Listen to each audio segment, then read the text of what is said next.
Hi there, today we're here and we're going to show you how to make deep fried burritos. Now the directions on the back are only for cooking in the microwave or in the oven. But I like to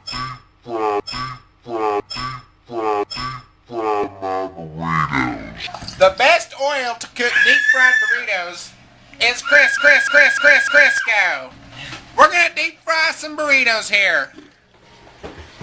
You put your burritos in the fryer and you fry them.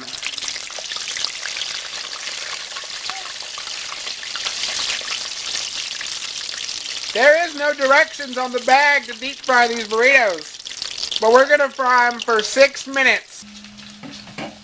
I like to put some good toppings on my deep fried burrito, so I got some cheese and the world's best jalapenos. I've also got some chili.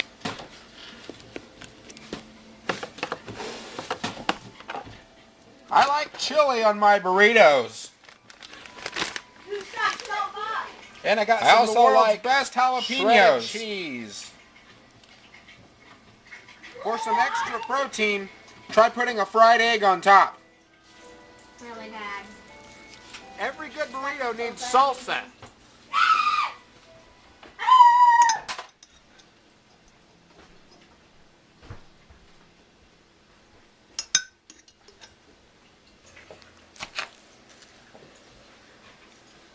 You're in the right recipe. Look at how tasty it looks. You can probably taste it through the screen. And look at me eating it.